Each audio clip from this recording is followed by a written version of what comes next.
This also comes down to the idea that that killing in and of itself or injuring someone or someone else is inherently an evil act and does not fit in with the ethics that we see in day-to-day life in reality.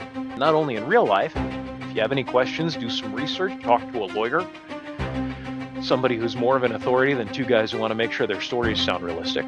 You automatically get a dark side point. I'm Bees, that's Buse, and together we're going to be talking to you today about bad examples of use of lethal force in gaming and in stories that we've read. This is a continuation of our last video on the use of lethal force in gaming and making it realistic for you guys when you're sitting at the table and you're playing RPGs. And by the table, I mean nowadays sitting around the computer or on your cell phones, just having a wonderful session with your friends, family, playmates, as it were. So the first example I wanted to jump into, the classic example that Buse and I have argued over many, many times over the quarter of a century that we've known each other, is from the Star Wars West End Games tabletop D6 system. And in that system for a Jedi, if you ever use the Force to intentionally harm someone, you automatically get a dark side point. Yes. Automatically get a dark side point. What a load of poop. Now,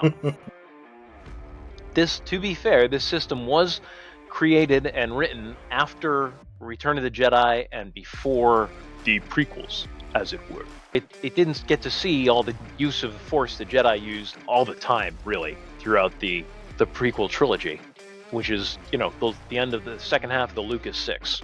Now, the rest of the rules that did hold up very well from the West End game system, they're great, but the use of Force, well, we've tweaked some of them, but generally they're very good. But the idea that you can't use the Force to cause harm or you get a dark side point doesn't fit in with the morality of Star Wars and does not fit in with the ethics that we see in day-to-day life in reality. And we were never asked to suspend our disbelief on ethics when watching these movies. The standard ethics of the world still apply. That didn't really work. I think they were trying to make Jedi more like paladins in D&D.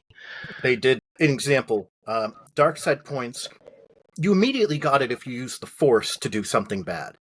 Mm-hmm. However, the way that they wrote it, they pretty much said, hey, if you do something bad and it's heinous enough, even if it's without the Force, you get a dark side point. If you kind of are more neutral and kind of just, occasionally start to do things that are just a bit more sleazy in general, I'm exaggerating, but you can get a dark side point. I mean, realistically, Qui-Gon Jinn in episode 1, would probably have, by the end of it, if he hadn't died, he would have gotten a dark side point, at least one, if it, More than one. Yeah. Using the mind trick on Watto and then fixing the race, and Yes. I'm going to change this dice roll. Something I wish I could do sometimes. This also comes down to the idea that that killing in and of itself or injuring someone or someone else is inherently an evil act, which evidence from real life shows that it's not. If you're defending yourself or defending someone else, or in the case of warfare, defending the nation, using lethal force is not a bad thing. Police have to use it, but when they do have to use it, they have to be justified in that use. They have to have a reasonable belief that they were in danger or the community was in danger. Imminent danger. We talked about the murder hobo thing last time, but sometimes you find it in shows, cartoons, books. It's a stereotypical player rogue who's like, well, we should just kill them and take their stuff. Yeah. We need the treasure for them. That's bad. Definitely bad. There are a lot of D&D games I know that do run like that. And there's a lot of D&D games that, unless there's a paladin in the group, that is just typical behavior. Murder hobo time. Murder hobo time. But, stuff like that. Someone who's just always willing to, killing's the easy answer, especially as they get higher in level. Again, you find it more in D&D, but as people get higher level, are more likely to just, I'll do this. Let's see. I was thinking of Star Wars The Old Republic, actually, and other games where you have a morality system? Star Wars: The Old Republic morality system is so in Star Wars: The Old Republic. Um, no offense, I actually enjoy the game, and So I do even I. enjoyed some of the later storyline. And I only played it for the most part, and Bees will tell you this, for the story. That Mm-hmm. was pretty much it. Their definition of like good and evil for choices was bad. Yeah. Especially like, okay, you're at war and you gain control of enemy missiles. If you set them to self-destruct, that's good, but if you fire them at the enemy, Mm-hmm. it's not neutral. It's an evil act. You are at war. It is The a enemy is criminal or actively trying to kill trying to you. kill you. Yeah. What is wrong with taking them out first? And I'm Mm-hmm. not saying this isn't an area where there isn't fertile ground for discussion, but most people would feel that defending yourself in war, as we talked about in our last episode, and defending your nation is a good thing. That you are trying to defend yourself against an active adversary. Both of you have acknowledged you're going to be using lethal force. This wasn't some kind of violation of what we would call the Geneva Convention or civilized warfare. But I find that people can only write what they know. And if they don't understand the rules of warfare, the rules of civilized warfare, they can't write it realistically. In that vein, the worst storyline when it came to this was the Trooper. I played Oh, a yeah. Trooper. I love my Trooper. I played him as what I would normally expect a soldier Mm-hmm. to do. And knowing within my family several people who've been in the military, both in my family and in my wife's family, Mm-hmm. I can tell you that, yeah, some of these weren't really dark side options. These were just normal choices, normal military choices that were not Mm-hmm. evil, but they were No. taken as evil. And like B said, you can't write what you don't know. I feel like there were probably no veterans in the writing team, or very few, and if they were there, they didn't have much say over what gave light and dark side points. My guy ended up being either neutral or just a step above, just a step into light or a step into dark until endgame, when I could just replay the same dungeons over and over and over again and get my light side points up. The choices, again, I made the choices that made sense for a soldier. Soldier. Like, Yeah. ugh. I'm with you, buddy. Scoundrel was almost as bad in some cases, but not nearly as bad as the Bounty Trooper. Hunter, the Jedi. Holy moly, the standard they kept the Jedi to in that game was ridiculous. But you'll Because there also see wasn't it. a standard. There was some stuff that I'm like, how is this a dark side choice even for a Jedi? And then there's other times it's like, wait, how is this a light side choice? This feels, I forgot what it was, but there was like a couple of instances when I was playing, I think through the Jedi Guardian one. I'm like, this just seems wrong. This seems like it would be dark. How is this light? But Talking about it kind of makes me want to play it again. It was a yeah, very fun game. We're oh not yeah, knocking how fun the game was. And it's just, it really stands out to you when you're like, how is that a dark side choice? You know what's another great example is in television. When you're watching police procedurals like NCIS or CSI or Criminal Minds.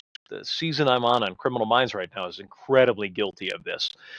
When the cops have their lethal weapons, where's my buddy here? My Death Watch Mandalorian here with his two guns. When the cops have their guns on you, they don't holster those weapons. They don't back down a level of force use until the threat is neutralized. Either you've given up or you got shot. Until the threat is neutralized, they do not retreat. Their gun is going to stay on you because otherwise they're putting their own lives in danger, which they're not allowed to do under the law, really. Both federal and almost every cop agency I've looked into, every state law I've looked into, and I have. That's another reason why it's not an excuse that they don't understand the use of lethal force is because the information is readily available to anybody who wants to do the research. And most of the time they have consultants on set. Oh yeah. So they're in a hostage negotiation with a crazy, they've got their gun out. Ooh, they're up against some crazy psychopath with criminal minds, serial killer, and they're talking to him, and they put their gun away so they can talk to him some more. Nope. That's very unrealistic. And I can't tell you how many times, because I lost count. And I wasn't keeping a really great count. I was just like, that would never happen. And it happens over and over again where they have a clear shot on the psychopath serial killer. And the psychopath has a hostage in front of them. And maybe they have a gun on the hostage, and maybe they have a knife or some implement, some ability to do lethal harm. But they have a clear shot. And there was one particular example where Tim Curry was playing the bad guy, and he had a child held up in front of him. And by that I mean the child was in front of him, and it came up to about, this is not even, it's down below. Came up maybe, yeah, lower. It came up, yeah, probably about there. The head of the child came to about that level. And I don't remember if it was Derek Morgan or who it was on the team, was in the room with them with his gun on him, and they couldn't take that shot. I could take that shot. Anyone could take that. I'm sorry, that is not true. Anyone who's proficient in firearms from a distance of 10 feet away should be confident in being able to take that shot, even in a high-stress situation. Yeah. I'll tell you what, Death Watch Mando, he would definitely have taken the shot. But instead, they put the gun away. And it's like, no, you don't do that for a number of reasons. And it actually played out in that episode because then he went ahead and killed the police officer, father of the kid. You allowed him to do that by putting your gun away. You never put your gun away.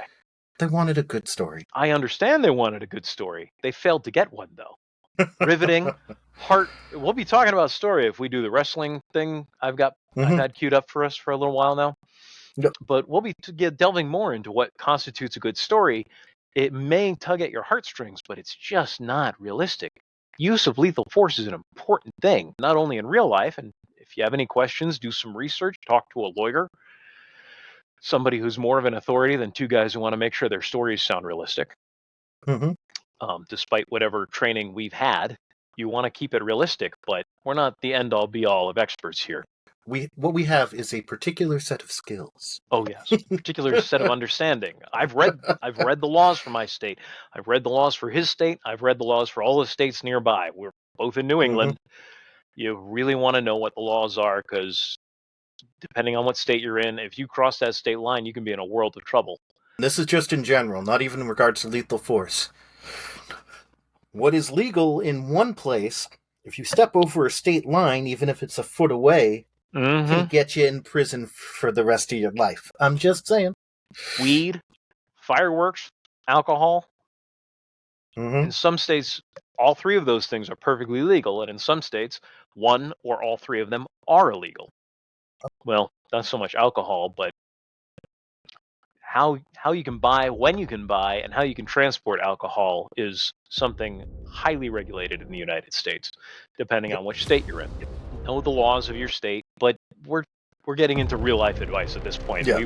We wanted to give examples of ridiculous use of lethal force, and just a basic understanding of the morality behind the use of lethal force in stories. Thank you again for tuning in. You'll see it in war movies too. Oh yeah, definitely. Thank you again for tuning in, and well, if any of you happen to know someone at WB or David, oh wait, no, I'm sorry, that's your line. That's your line. If any of you truckers out there happen to know somebody over at the Warner Brothers, whatever they're calling themselves, Time Warner Discovery, I have some great ideas for some pitches for some superhero movies under the DC brand. So if you know David Zaslav or anyone over there who can help us out, why don't you send us a message through YouTube or through our Facebook page and help me make that connection. And maybe, just maybe, I'll help start making some movies that you truckers would love to see. All right. We'll see you, truckers.